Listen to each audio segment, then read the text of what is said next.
this video, we're going to explore doing some freehand designs on cloaks and on a shield. This Spartan miniature is from Cool Mini or Not, and it's pretty effective for our purposes. Nice broad cloak with some open surfaces for freehand.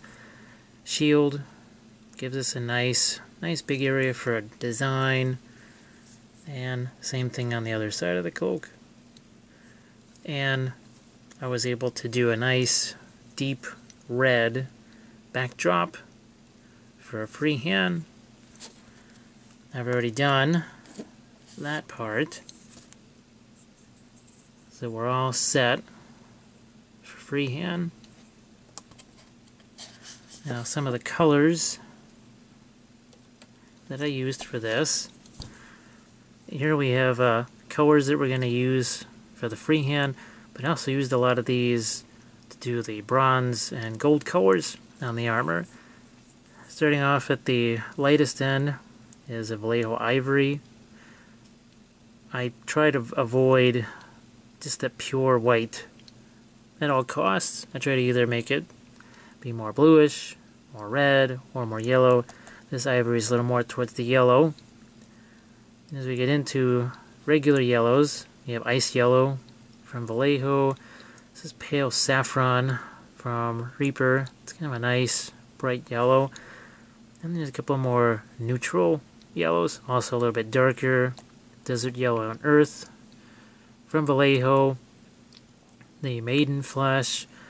That's to keep some of this freehand from getting too yellow. This is a little bit red. So here we have more of the off-white yellow, off-white red. This, also from Reaper, is Flow Improver. It's really good for detailed stuff like freehand because it helps your paint flow better, but you don't tend not to get the watermarks. And it lets your paint be a little more under control, even though it's thinned down. This is also from Reaper. This is Brown Liner. This is a very nice, deep, dark, but it's also thin. Thinner than regular paints. Not like a wash or a glaze, but still a little bit thinner than your standard paint. These last two colors from Vallejo. This was a majority of the red, so we'll use these probably on the shield for some of the parts that are red, and also for probably cleaning up some of the freehand. So that covers the miniature and the paints. Now we'll cover the brushes and the palette very quickly. I've got some brushes out on the palette here. I'm going to start with this. This is a craft brush, actually. It's a number 8 round. Comes in a package of 10. Like this. And you can see when they're new, the points on these are really not too shabby. And especially when you consider it that price, about 50 cents a brush. This is, I use this for some of the bulk work. Not really anything that's fine. But again, it's good. It saves your more expensive brushes, which now we'll talk about. These are liner brushes. Prefer these to the spotters, especially for things like freehand, because these bristles are about twice as long as a standard spotter. Point is the same size, a 10-0. Spotters, they tend not to hold quite as much liquid, as much pigment. You have to constantly go back and forth from the palette to the miniature. Now, this is one of the least expensive of the liner brushes. This is American Painter. Here you have some more mid-range brushes. Price-wise, so these are some Lowell Cornells. See, these are 10-0s also, and 18-0. Also liner brushes with the long bristles. And last but not least, these are the Winsor Newton Series 7, the Klinsky Sables, and these are the ones we'll do for some of the finest detail. you can tell they've seen an awful lot of action because I've used some of the less expensive brushes to do a lot of the bulk work, that hard, heavy lifting, and it keeps the tips of these pristine for longer. Last thing I'll talk about here is the palette. Comes in a tablet like this. 40 sheets at 9 by 12. You can get these at art stores, craft stores. I got this online. And it's fantastic because when you want to clean up at the end of a work session, pull off that sheet and rip it off, throw it away. Cleanup does not get much easier than that. So the next thing we'll talk about is doing practice sketches, drawing out your design in advance, looking at reference books. Obviously now you can mostly Google just about anything you want, but yes, old-fashioned books sometimes still do the trick. So my first step, if I'm going to do some practice stuff, is to sketch the design and get that into my head. Now, there was some differences between the design that I sketched and the design that ended up on the figure. It just, I made that adjustment mostly because what this was, this seemed to be too angular. That's why I curved the design in the corner. So, to kind of start this off, I knew I wanted this line and this line that would follow along the edge of the cloak. But instead of having this contained terraced pattern like this, I decided to make an adjustment there. Basically rounded it off in the corner. And this is where I could plant the flower design here. And from this point, still using these as a guide,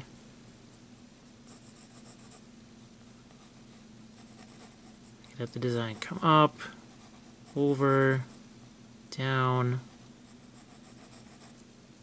like so, back up, over, following along this line.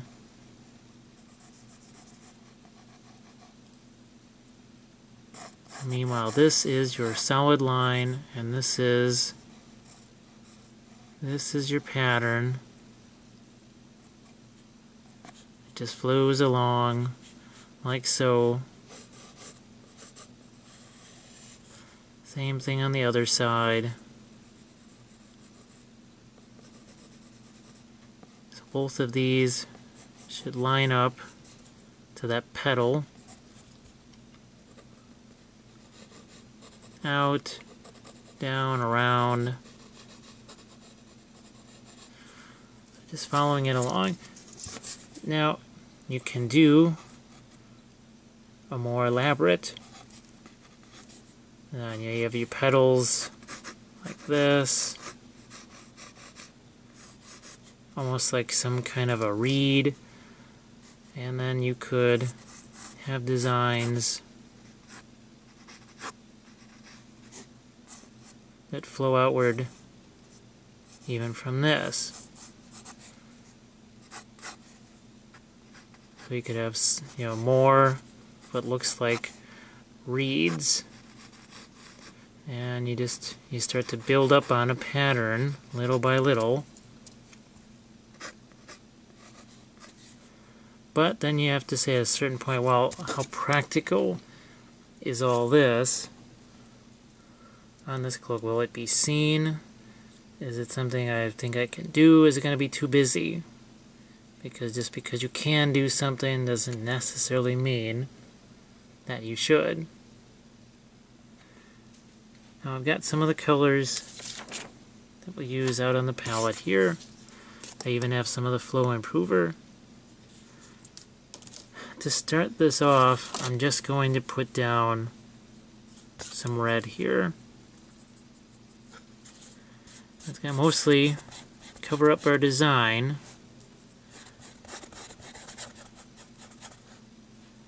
But then that's why we were working on the sketch, because we're just trying to get that into our memory. Here's our red, the lightest red. Got a little bit lighter than that, but just to save on time,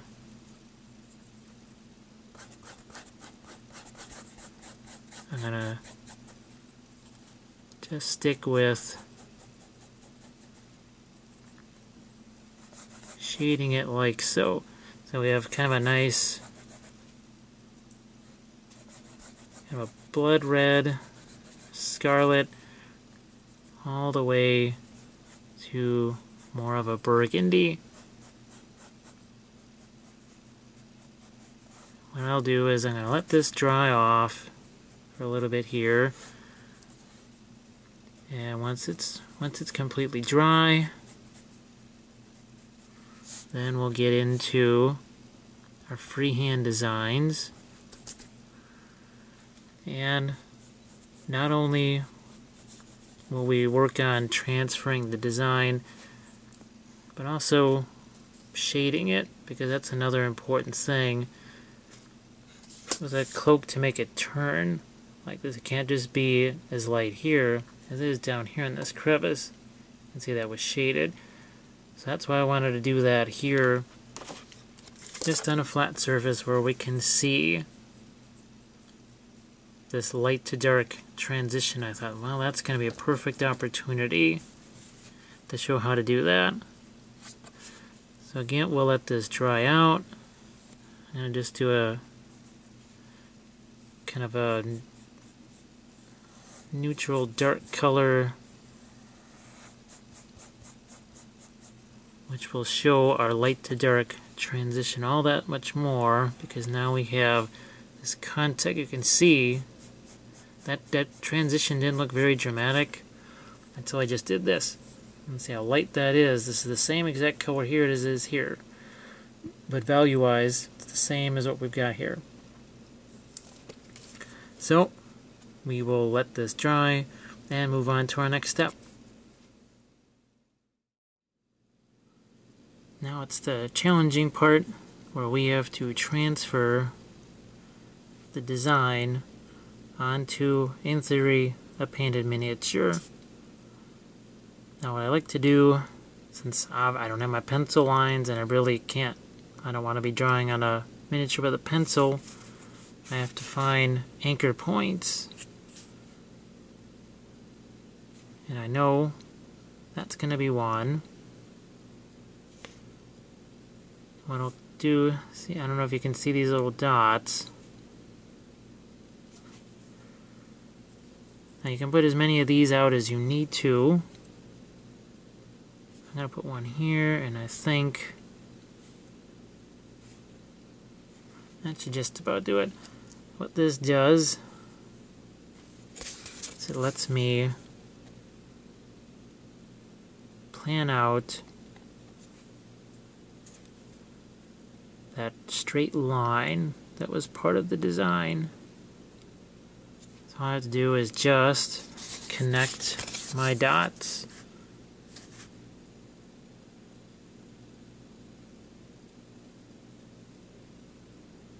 As long as I connect those dots, I'm going in the direction that I want to go.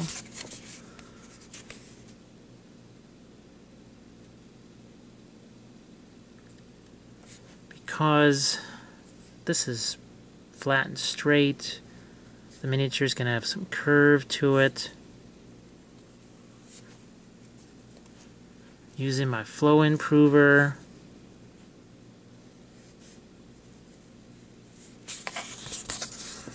I have to make this line thick enough to stand out next to that little jig-jag pattern that we'll do next.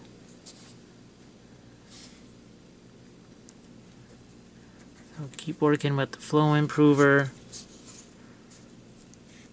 So the next thing that I wanted to do was do that curved shape. And there's a second line.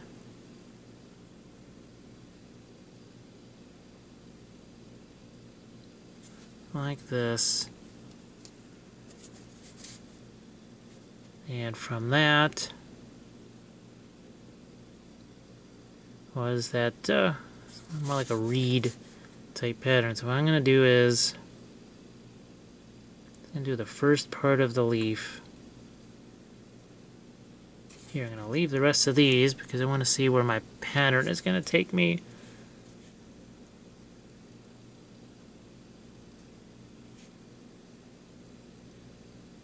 Take this up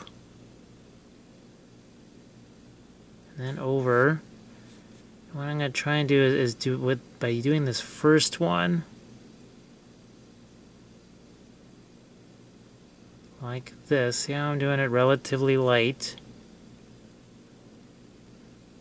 In this first shape, what that lets me do is start to lay out some of these points again. So I know I'm going to want a point about here. I know I'm going to want a point about there. Which now, after getting some flow improver,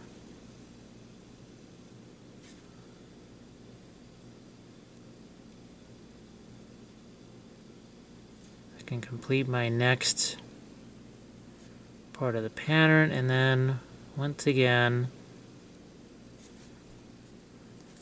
plan out the next one.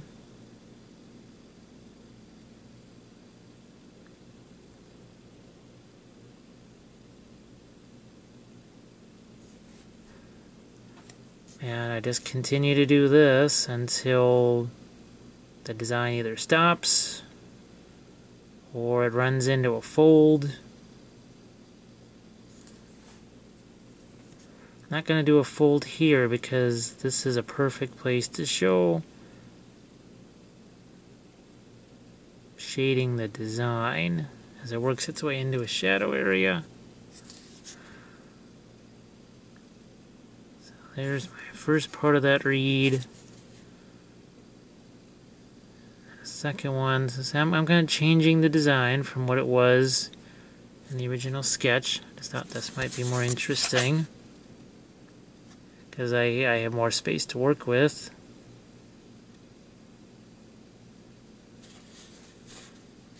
Other thing that can help too is hold it. Now it'll be a little more interesting doing that with a miniature, but hold it at a different angle so that your eye can't self-correct for things.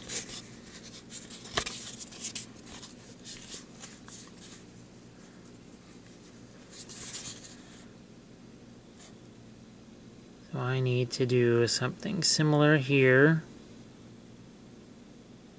It has to go up and over, and see how I'm doing this very faintly. It's almost like I am sketching with a pencil, and that's kind of where the flow improver helps because it's not water. If this was just thinned down with water, that would tend to be very runny, and the flow improver really will thin down that paint.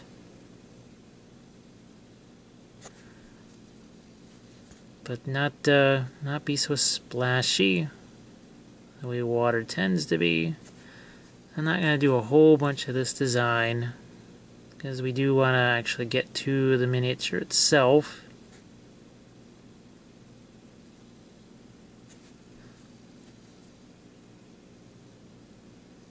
So I'll just do this out to about here. Put another reed like so. Another one here.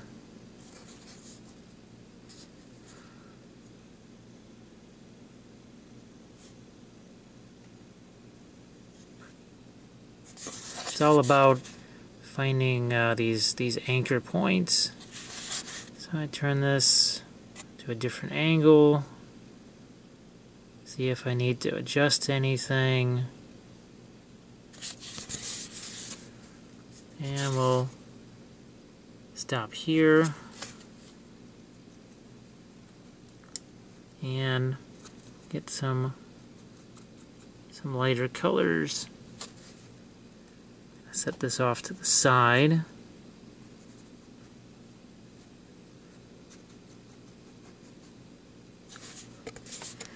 And I'll show you right away the difference that lighter color makes. That looked so light before.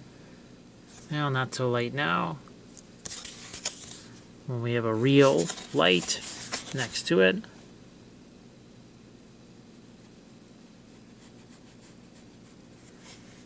Again, the flow improver. That's how it affects the paint, makes it very easy to move across the surface, but yet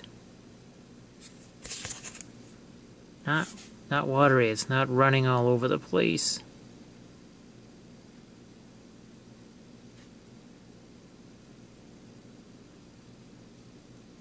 This is where I just keep reinforcing the design, but not carrying it too far into the shadows.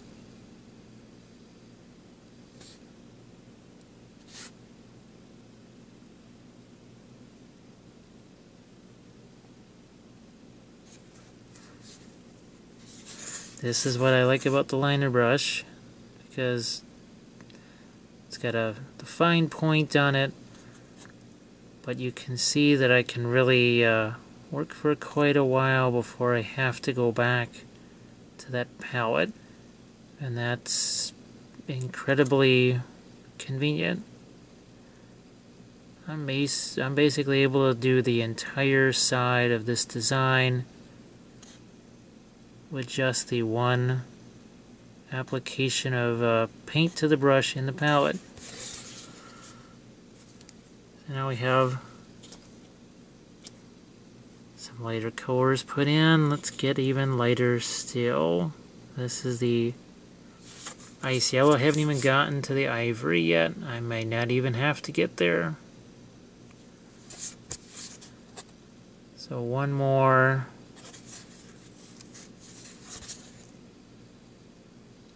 One more dash of lighter colors. Obviously focusing really in the corner here.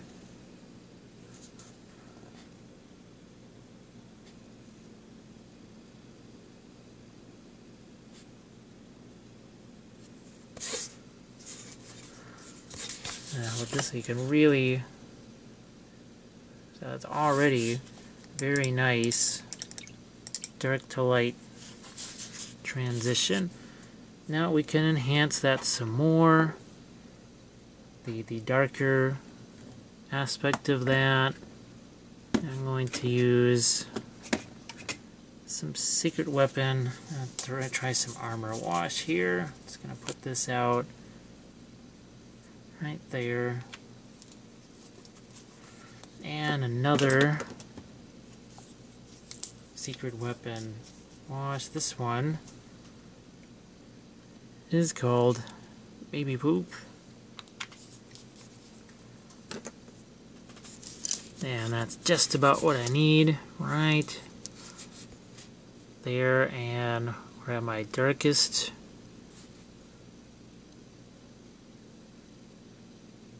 shadow areas. That's all I have to do. And then I'm going to mix these two together. Basically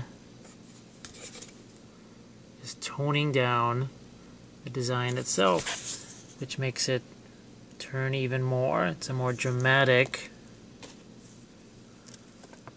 light to dark.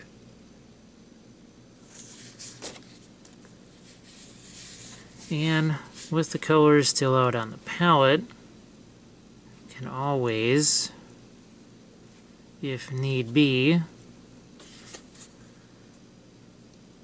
go in and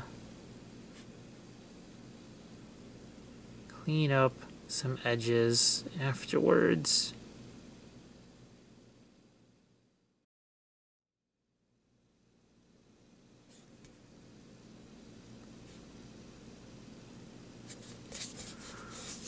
So hopefully this is a handy little guide, and we'll maybe reference this as we're working on the figure itself. But let's get to that miniature. Let's do some work on the cloaks first before we get to the shield.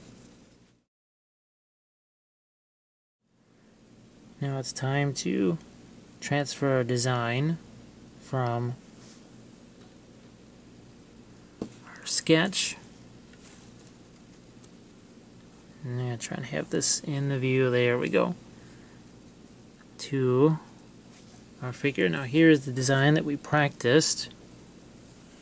And remember those waypoints I told you about. I'm going to set some up here. And since this is curving, instead of just that flat board, it's even more important to set those out so that I can follow those right down the path. Now there's going to be times where maybe you don't hear me talking. That's because I'm actually holding my breath. With freehand becomes very important because just the act of breathing is enough to unsteady your hand. I even try to slow my heartbeat down when I'm doing some really elaborate freehand. See, having those dots to connect makes life a little bit easier to negotiate the curved surface.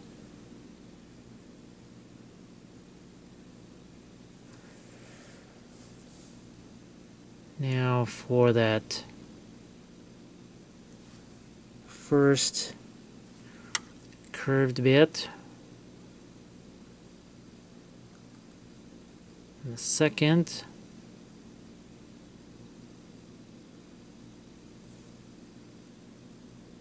and from that emerges our two jagged patterns, and well, not really a lotus leaf. It's more just some kind of a fern reed type of a design. So we'll just go with that.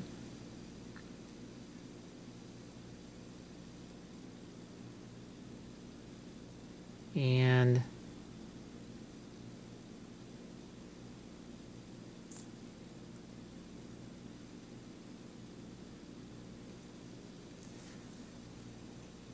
start to plan out, okay, where does this need to go? And I can alter this. See, like right here, where there's all that yellow kind of piled up there. Now remember, I can just go right back with red later on and clean that edge up.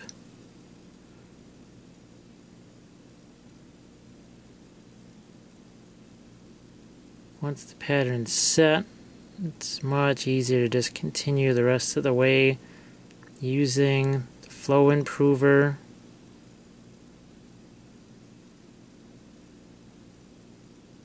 Down into the shadows. Working very transparently. Sometimes it's actually fun to just, where the design just disappears. That's something that I enjoy.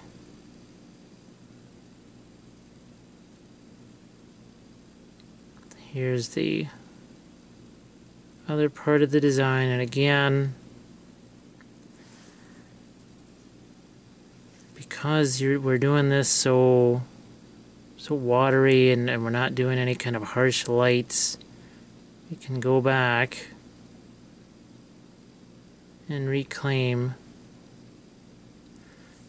some of the red. I'm going to do now the rest of the reeds.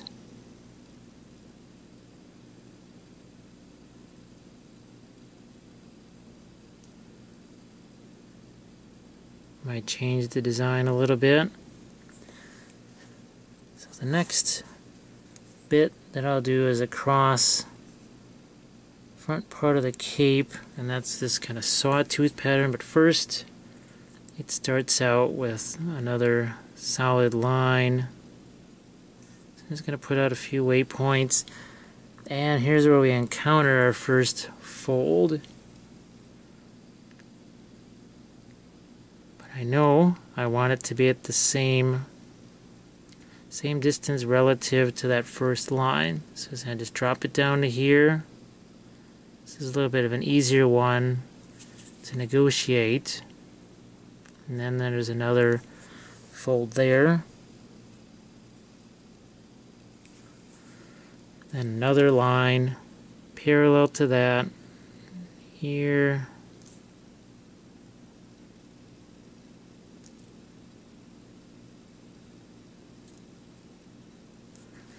And one last line parallel to that, but very close.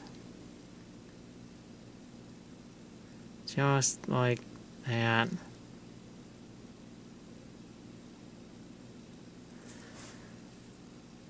And now we're going to do some sawtooths.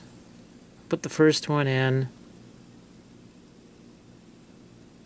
Just like that.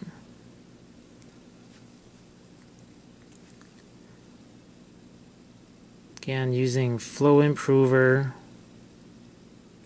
to keep the paint going. Now here I have to sort of stretch this one to stretch that over. Now here, a nice way to show that there's a fold is to have one of those little triangles disappear underneath that fold.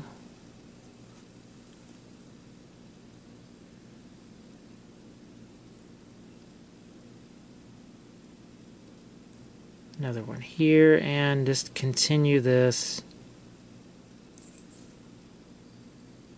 until I reach the end of the cloak over here.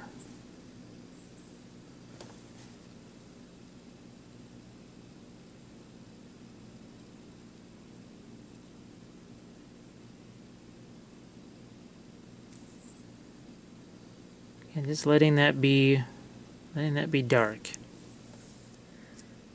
So we've done this part of the cloak, this part of the cloak. What else do we have to do? Now there's this. There's our painting pyramid. So I'm going to really activate up that paint and start off the line that runs parallel to the edge of the cloak. So doing some of those dots along the way.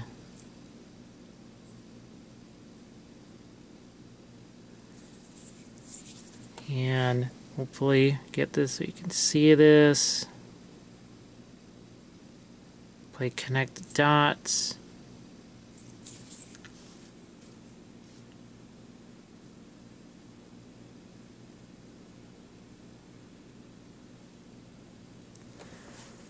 And then it becomes a little bit trickier now. We've got a whole bunch of folds. What I'm going to do is raise the level slightly on that fold. You can see the next fold, it ran mostly right along the line of this fold. Continuing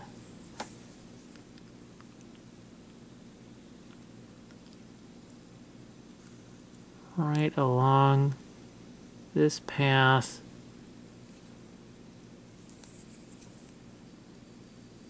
And then back down.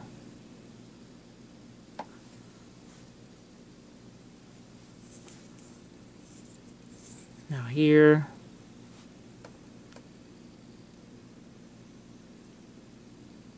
That go all the way to the edge of the cloak. I'm going to have it go through that fold, but not meet up here. I'm going to want some differences in these heights. So it kind of forces it to make it look like you've got these folds in the cloak. Then I got to do the top half, the other line. It's going to go about there. And it'll also run parallel to the first line.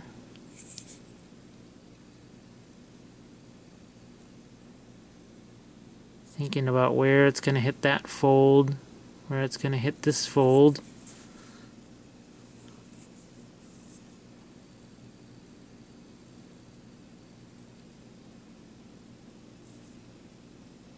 Down into that shadow. Up and over this fold.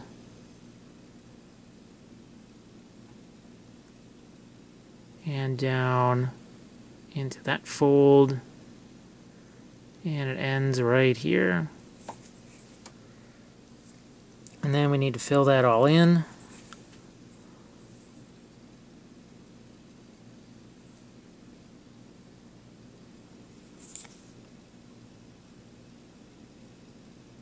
And I'm going to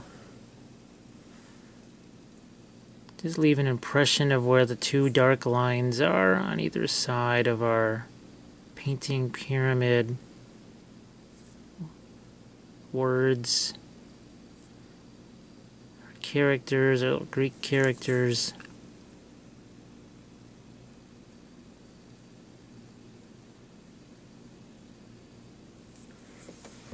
So very quickly, just establishing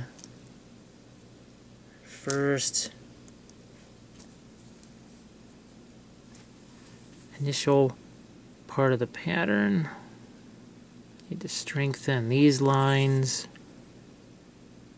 on either side of the main stripe. Now this is really a very simple design. There's nothing complex about this at all. You know, you can do much more with yours if you want. I just thought this was a good introduction for people. And maybe this shows you a faster way if you have done freehand on your cloaks before. Maybe this just shows you some faster approaches to doing that.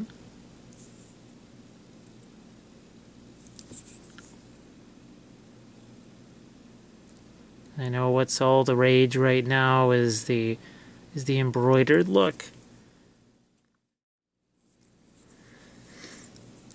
Okay, that pretty much blocks in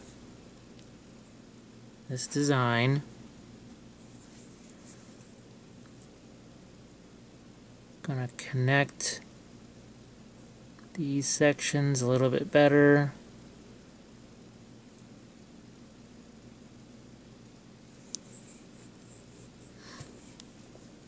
And now I can think about those lighter colors, which means I'm gonna have to put the yellow back out on the palette and get some new flow improver, because what's out there now is pretty much red and yellow and dark brown. So I'm gonna put some fresh colors out, and we're gonna do some lighter colors on the designs. I put out some lighter yellow, some fresh flow improver, so that we can dive in and start putting on some lighter colors to our freehand, starting at the top and using the shadow area of the cloak to tell me you don't need to put any more light colors here.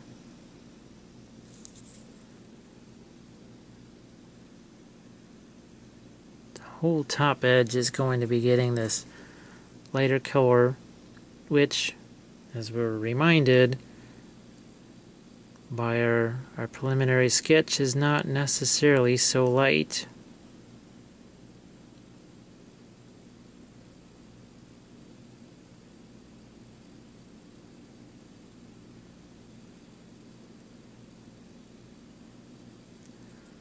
And back to my leaves here.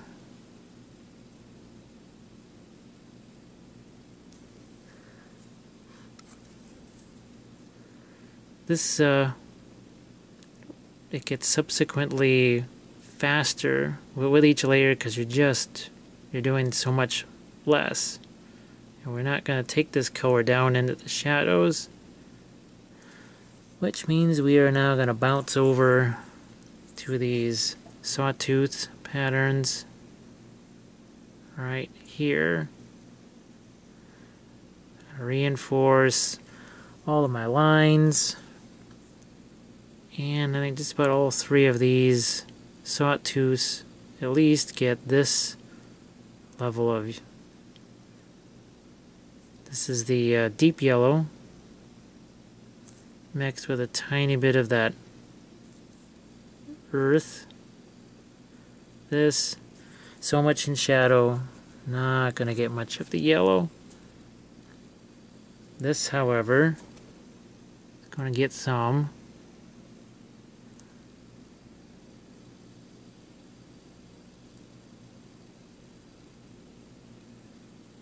Along there and along there. And leave that be. Switch over to the other side. That is all in shadow, so I just completely ignore that and look for where the light colors are going to be, which is right here.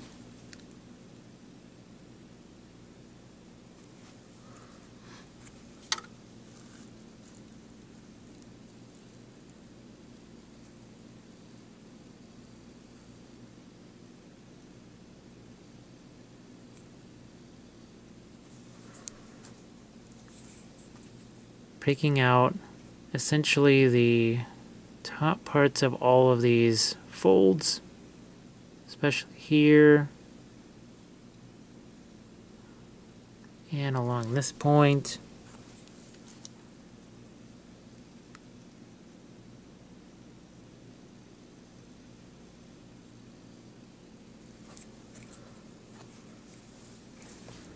Around this edge.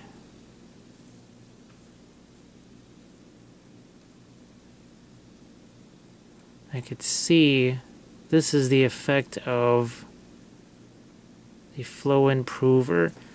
It's actually a big mass of liquid right there, but instead of it just kind of running all over the place, that flow improver, let me keep it in place, and guess what, I can even use it a little bit of a way station here. I'm going to grab some of that color and put it elsewhere. On the last section of light, right around that fold. Stop here, turn this back around, take some of the ice yellow now, and go more yellow into the ice yellow. These lighter colors, for whatever reason, yellows, especially the lighter you get them, the more thick they want to be. Not sure what it is about the chemical composition of the paint, but it's annoying as heck when you're trying to do this freehand stuff. And the flow improver kind of helps to take that away.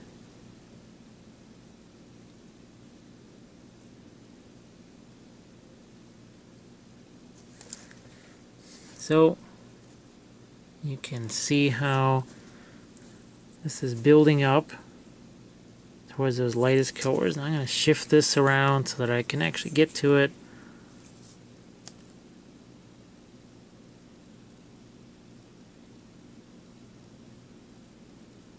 And I actually had to hold my breath there as I did that.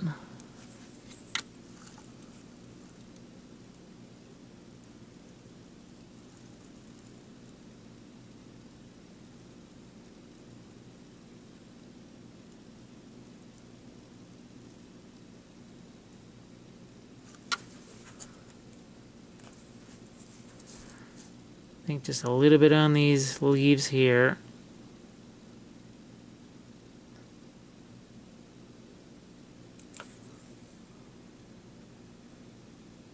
And leave that alone.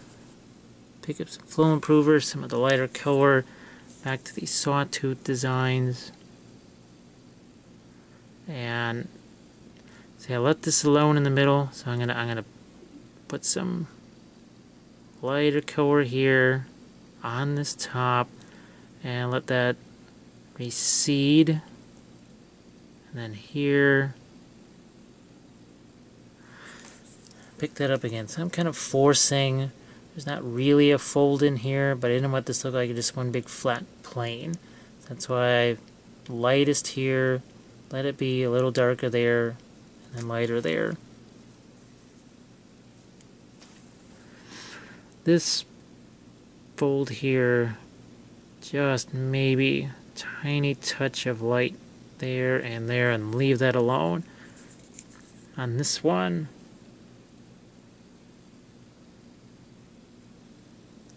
I'm going to go after that half of the sawtooth, leave the rest alone. Highlight that, leave the rest be, let it all be in shadow. Because right now, the way we're doing this, we don't have to do a lot of shading over the top. It's easier to avoid that, if possible, to not have to do that kind of secondary shading of the design. I'll have to do that a lot on this back half here. It's just kind of the nature of the beast. Boy, you can see the difference that it makes here.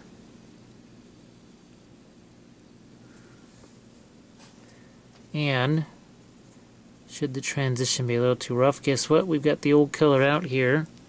We take some of the flow improver and we have a little wet into wet blending, right? Like that.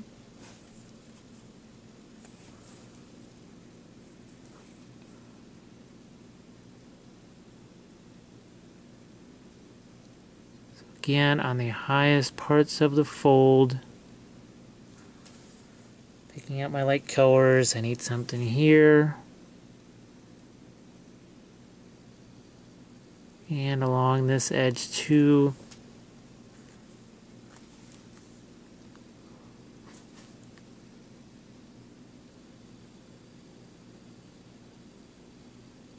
But not too much, because that kind of falls down into some shadow.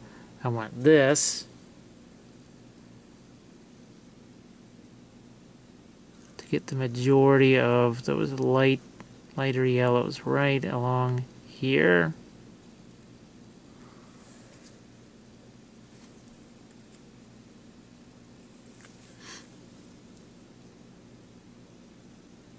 Same thing here.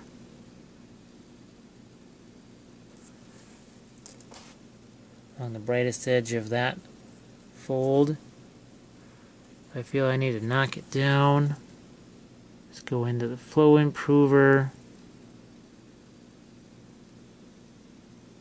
Into my other yellow. And there we go. Probably one last set of lights that I'm going to do, and that's just almost straight ice yellow, very limited.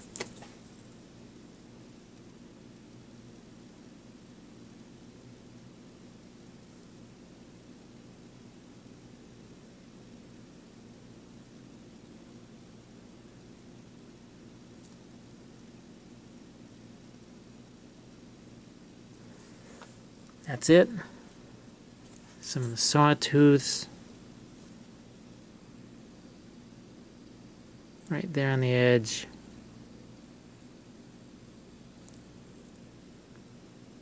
Tiny pop right there. Leave it be. A little bit right there, leave it be. Spin this around to the back.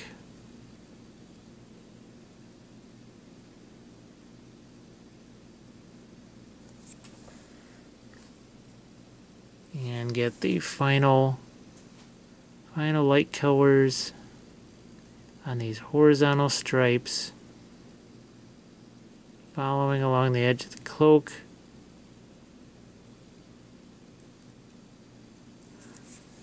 And that's that.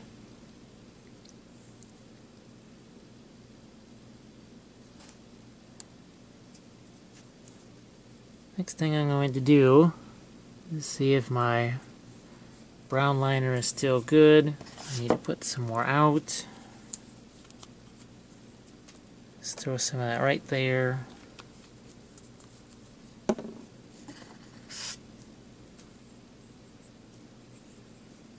So now we've got one of the trickier parts to do here, and that's going to be the stuff on the back. I'm going to use the brown liner,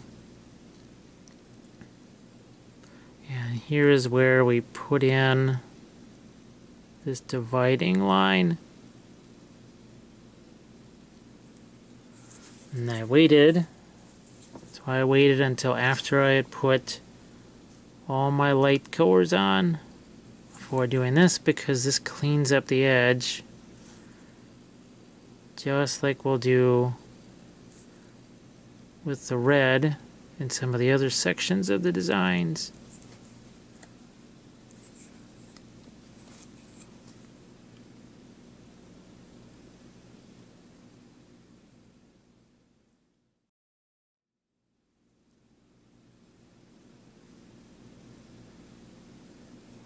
You can see how that just cleans everything up.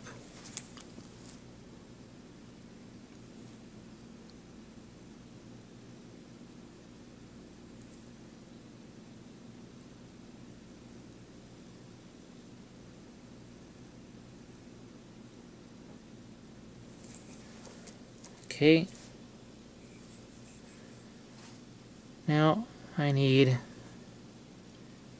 to do some work on the reds over here. Gonna refine that design a little bit in some places,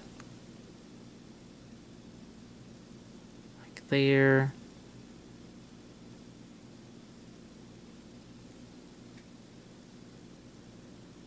Along here.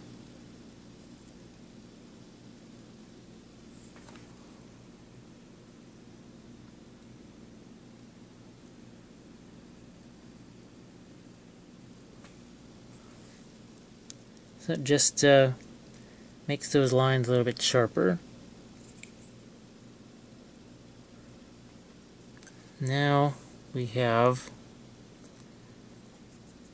one of the most complex parts, and that's going to be that text that runs along this stripe.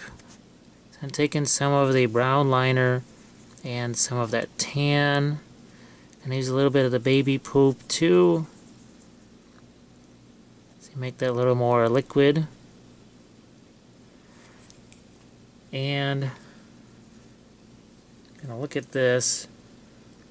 And I tried to plan this out so at least some whole words would fall, like pyramid falls right here.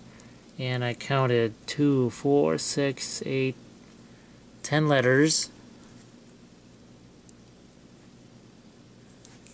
So I know if I started with the Z here,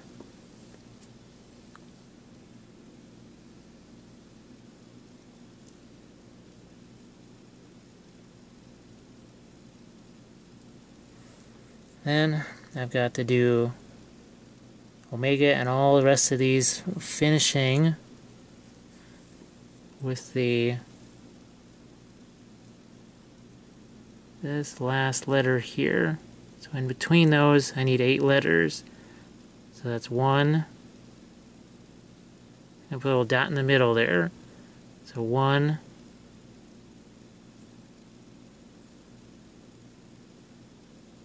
1, 2, 3, 4, 5, 6, 7, 8.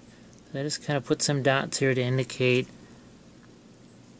where those other 8 letters have to fall, and hopefully it all works out the way it should.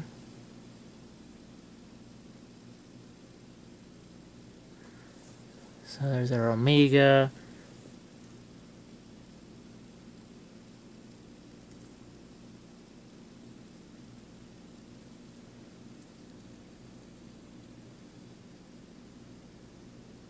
So that letter falls right about at the halfway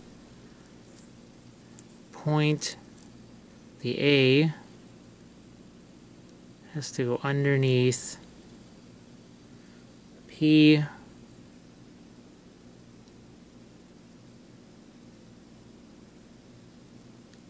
Another letter there, then the I.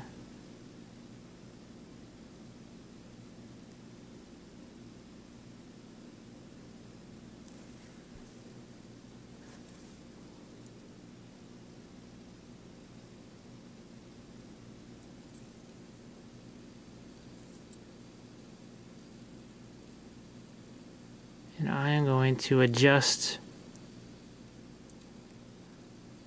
make an adjustment here. As I can see, when I did this one, I had the E, about a 1/16 of an inch farther back. So very quickly take that away, and now the E is where it's supposed to be.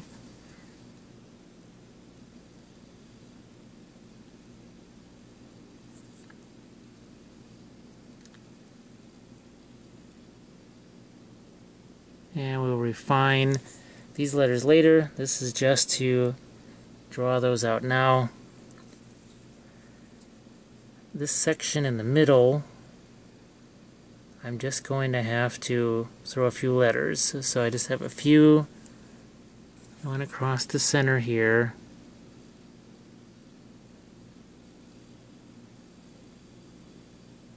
Just to let you know that there are some letters. It's going to indicate a letter there.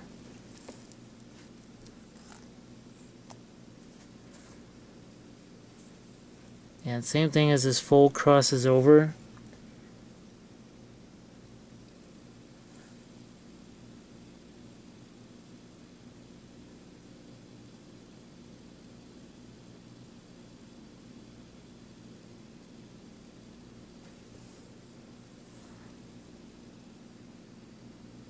Sorry, this is going quiet, but just have to hold my breath to do this.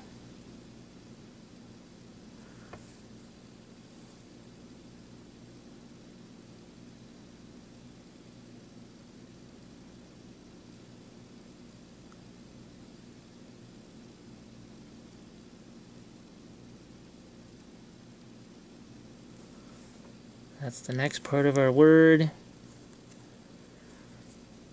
And then this last little bit, and this has to really cross down over those. Now remember, if I back this thing off this far, I have to have it the same way here.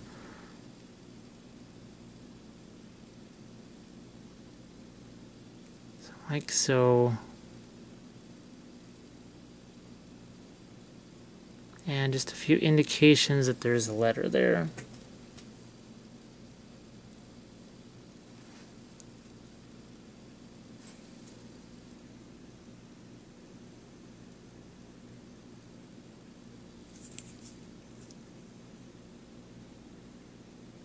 Now you can go in and clean these up just like we did on the other sections.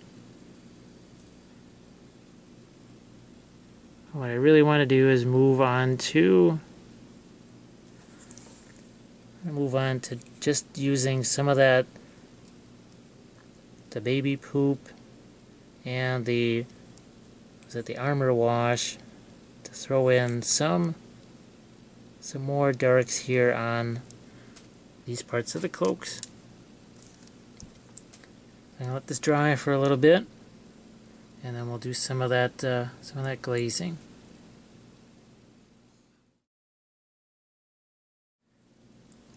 I want to introduce some darker shading on a few parts of our cloak here. I got the baby poop / armor wash out here on the palette. I've got more pure wash here, and then It's mostly watered down here. Now, I guess I should define that term glaze. Well, glaze is like this. Look at how tiny this brush is. Look at how controlled this is. And that's what we're going to do. We're going to get right into here.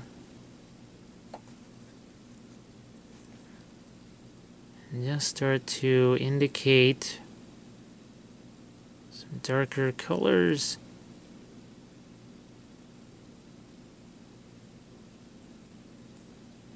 Going down into that fold.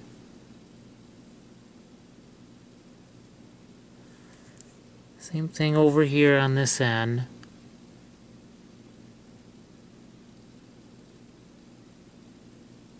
As that turns around.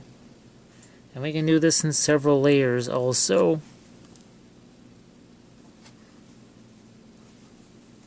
So here where this drops down into the folds. Same thing along here. It really sets that down into the shadow areas.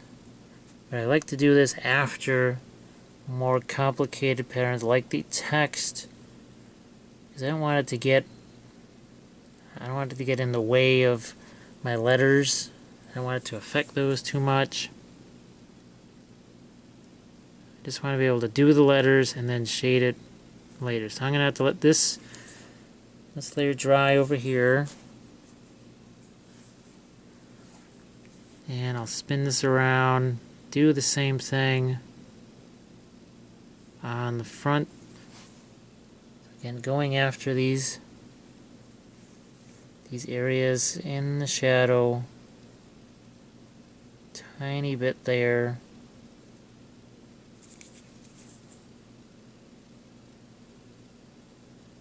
Just enough to tint it a little bit. Here.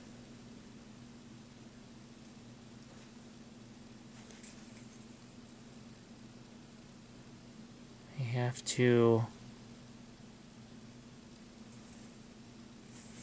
I'm gonna have to get some of that on the red if I'm going to shade it in that way. And some of that glaze color is gonna have to also cover the cloak itself, the reds.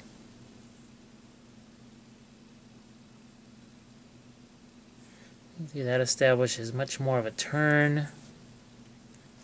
You can go back over here and see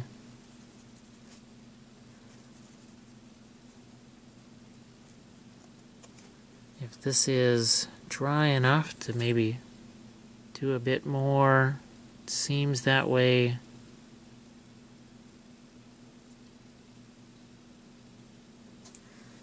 And I can leave that alone. Definitely not going to affect that. I can leave the rest of this alone. Now, as I wait for things to dry, and right before we get to the shield, I also have some other freehand designs. And I'm going to grab another piece of board, and I'll just take this piece here.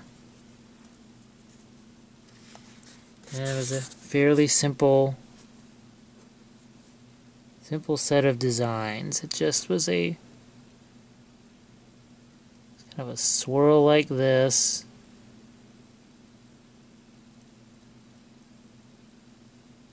With spiked edges or points. Grab some of my flow improver, and then I built off of that curve and just built some subsequent curves.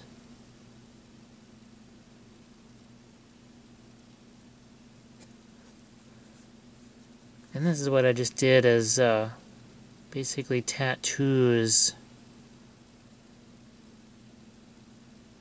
on his chest. I think there's some on his leg too.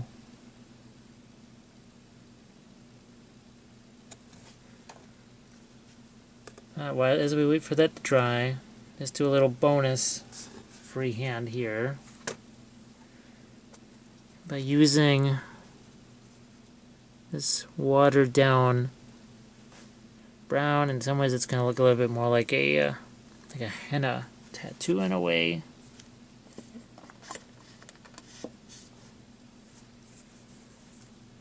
So I'll grab our figure here, and I think doing it on the chest is going to be the easiest thing for you to see.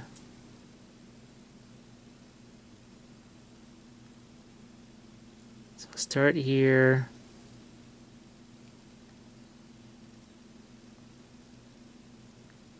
And I'm going to position my swirl right here. See how that liner brush lets me get a nice thin line of color.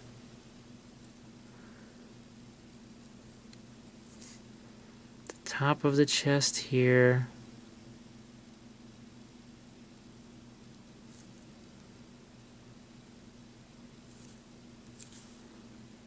Carry that over this muscle and down.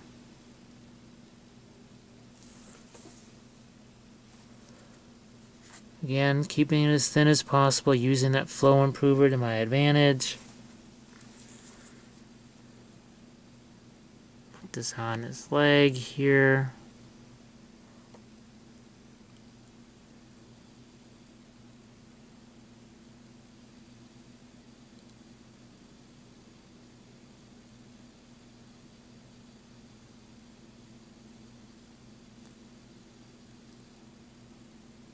Down and around.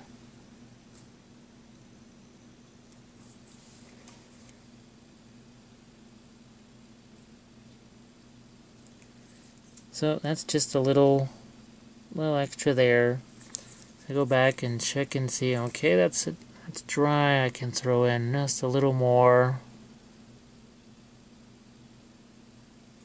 A little more shading there. Now, what sometimes is interesting to do, let's see if there's any of my tan left active. I'm going to have to put some more out on the palette. I'm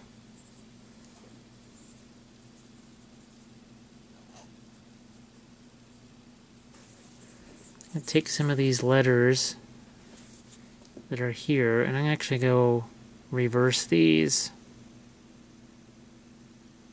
I'm going to make this light.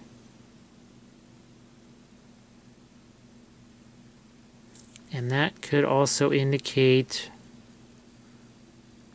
maybe a little bit of an embroidered, because sometimes embroidery in the shadows, the raised parts actually are lighter. And it's a weird kind of thing. It's kind of hard to explain. But it makes the letters look like instead of being printed on, maybe they were embroidered instead. And it's very subtle. I'm not even sure if you can see that.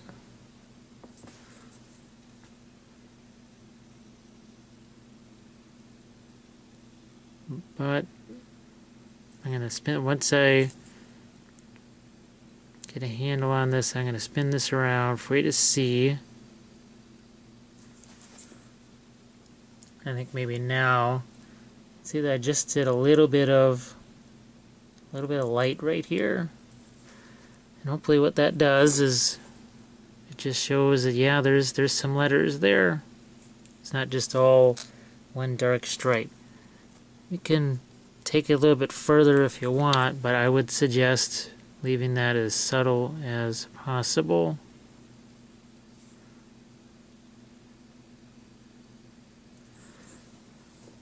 So that pretty much completes the cloak here. I'm going to do some quick work on the shield next. Using some of the same principles that we did on the cloak, I'm going to try and do a design here on the shield. And I'm going to start with the parts that are yellow.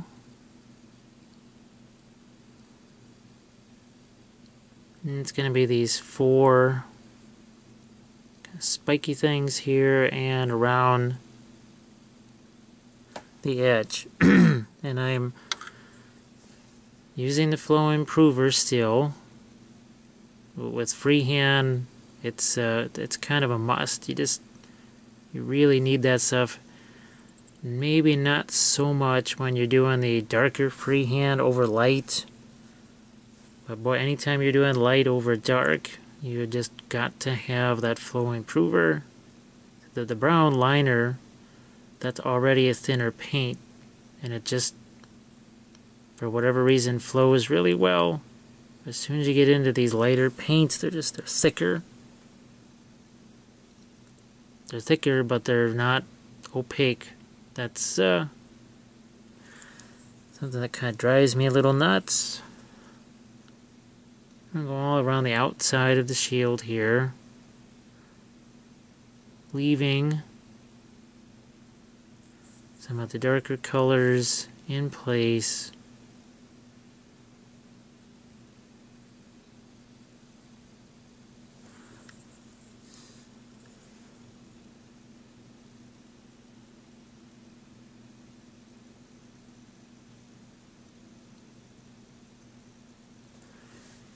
So there we have that yellow in place, and I will now throw out some of the ivory on the palette. As you can see on the shield, there's what looks like some whites there. Don't need a whole bunch, just a little bit.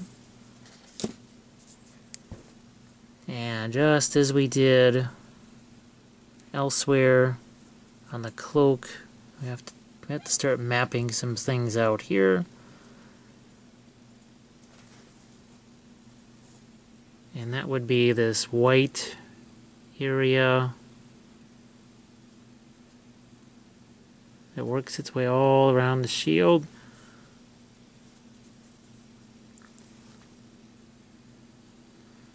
Mixing in the flow improver, and you can see by doing that, makes the paint pretty transparent, and you can tell it's not covering all the way. Well, I actually wanted that. I sort of want this effect. It'll look more like the soldier painted it on, or an artist painted it on, or it's a little bit of the paint is worn away through weathering, combat.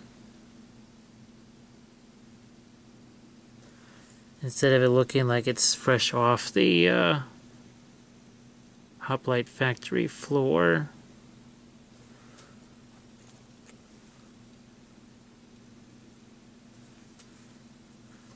And the flow improver, again, it lets me work very watery here, but without it just sliding all over the place.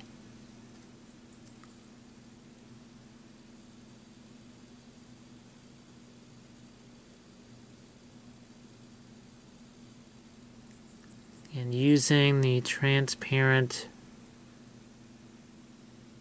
new transparent nature of the paint via the flow improver. Now the shield itself is not actually round, it's a bit kind of on the oval side. There's sort of a top and a bottom to it,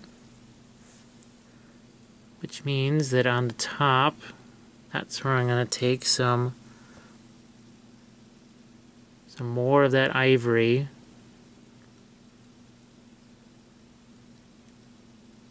and work my way down the shield, leaving that dark. I can even take some more of the ivory, do the same thing.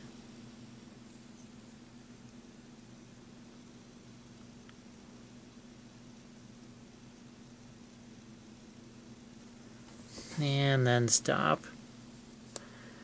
While I've got the ivory, I'm going to mix that in with some of the yellow, if any of that's still around. Looks like I need to put some out on the palette here, so I'll do that. Don't need much, just a few tiny little dots.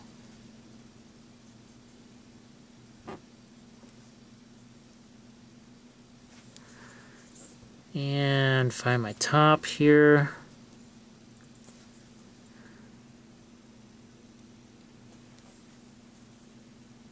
And work on these just like that. The top half of each of these little angled pieces.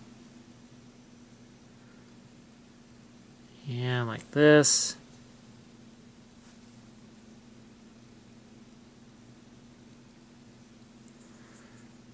The top edge of the trim. A little bit here.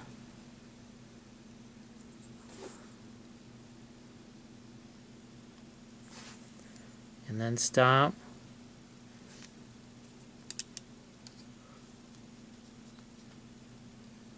I've got some of my original red still out here, which means I can then clean up my edge.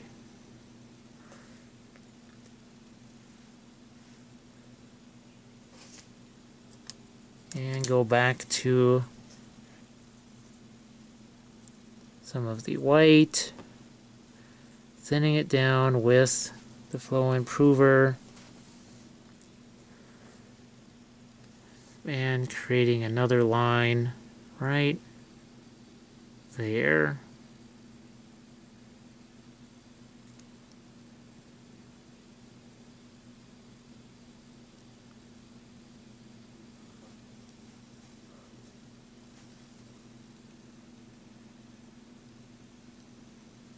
That continues down.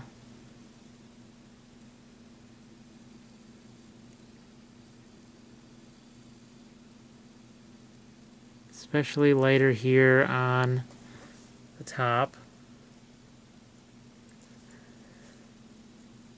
We've got the eyeball that falls just dead center in the shield here.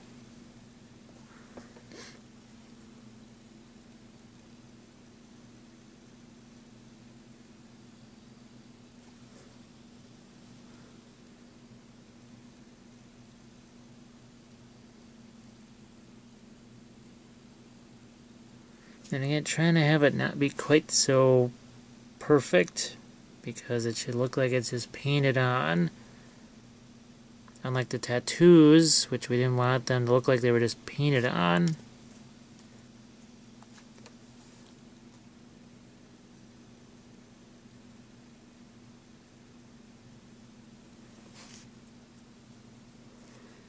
And now I'm going to put out some new color. I'm going to put out the red again, because I'm going to need that. I'm going to need some of my brown liner. I think I got just enough of the tan left. Do a little bit of darker shading here. I don't really want to turn this into a non-metallic metal exercise, so I won't do too much with this. It's really more about the pattern and design on the shield.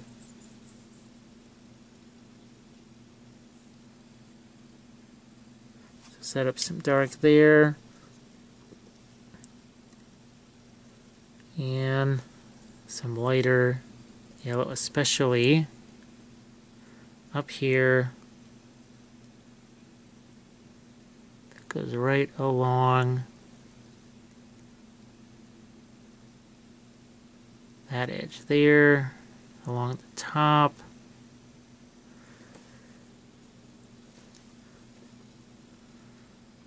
This part right here is just going to the top edge of that and leave the rest alone.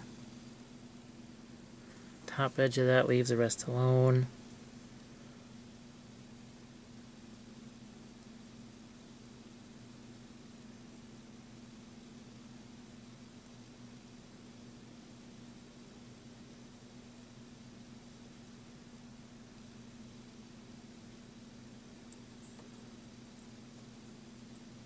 So now I'm gonna put those other colors out back onto this, and we'll do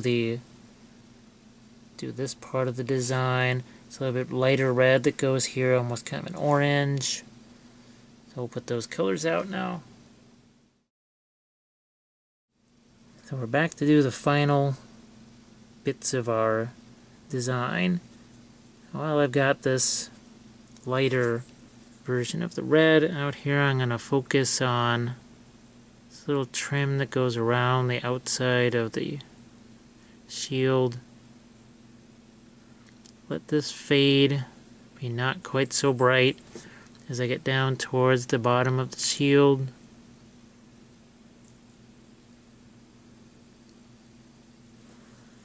And then more intense and light as it gets up towards this top part of the shield. So just added one extra little dimension to the design, and you can see it gives me one more outline here without having to draw in that line. Actually give me two outlines here without having to work extra hard to draw in that part of the design. Now, got some of the cavalry brown back out here, mix it with some of the red, and I'm going to do some cleanup and adjustments here on the eye. I want to shift it upwards.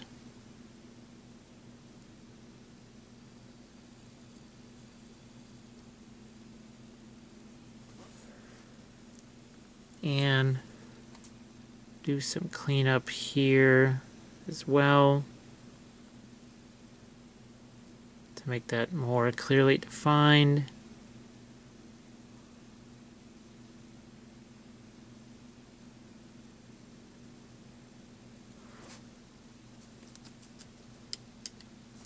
And as that settles, I'm going to take some of that brown liner, mix that up with the flow improver, and then do these little sawtooth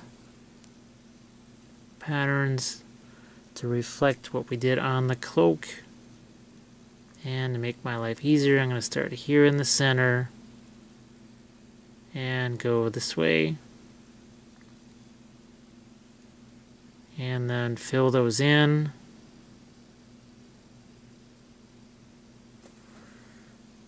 Like so. And I'm going to do the same thing on each of those 4 quadrants. So take the middle here.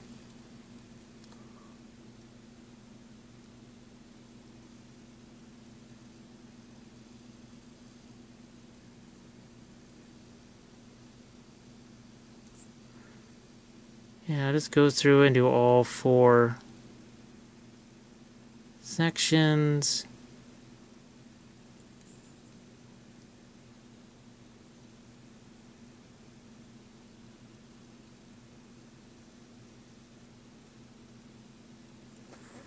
Just like that. Restore the dark of that eyeball.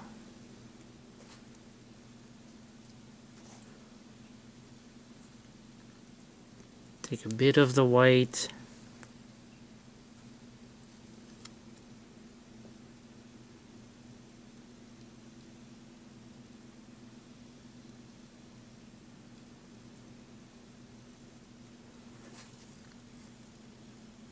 What I'm going to do now is let this all dry, and then we'll throw some shading in some areas and determine just what other final things we want to do to this.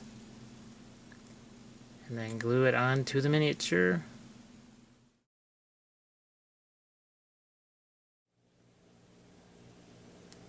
I've got the figure assembled now.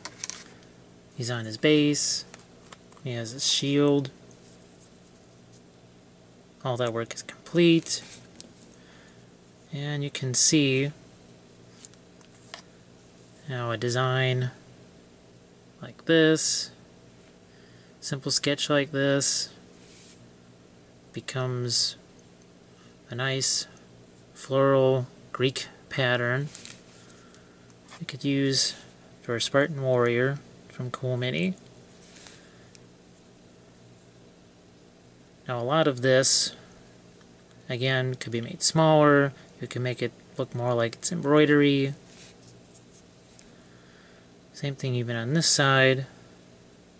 Again, I chose to make it look more like it was shiny, which is why it's light here, and then in the darker areas the letters actually seem to have a little bit of a highlight on them. I did this so that at least the type would also be readable, because this, obviously there was a message here that I wanted to translate. Now maybe on yours there's no message, there's no specific word or phrase, but usually on mine, when I do some sort of printing across the cloak like this, it means something. Maybe it's to designate what the figure is, if it's a wargaming system and there's going to be some question in a tournament situation or a game situation, just what is he? Sometimes I use this little message here, actually let people know what it is. Shields usually are the best place for fun designs like this.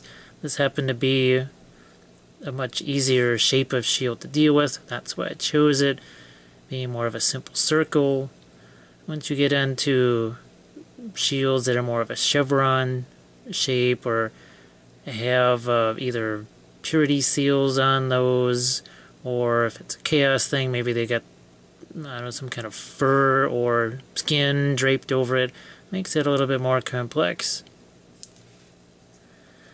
And you can see how all this doesn't overwhelm the figure. That's sometimes a problem that happens with freehand, is that you can in some ways go a little bit overboard. That's a very simple thing to try and rectify when you plan it out in advance like this. Right away, as I work on this, I can say, well, if it's difficult to do here at this larger size, it's going to be that much more difficult to execute at this size. Even with a magnifier light, even with these smaller liner brushes. Now things like the tattoos, those are also fun little extras. Sometimes I'll use those if maybe there's some musculature that's sculpted in a dicey way, or there was a crazy joint there and I had to green stuff it. Sometimes throwing the design like this can hide those faults. I do that on vehicles a lot. Say parts of the vehicle didn't really line up and I had to fudge those. That's also a good spot, say for something like this where there's text for people to read, because their eye is going to be drawn to the text. So I hope this exercise makes it a little bit easier for you to approach your freehand in the future.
My mind where it can all be seen. Hey!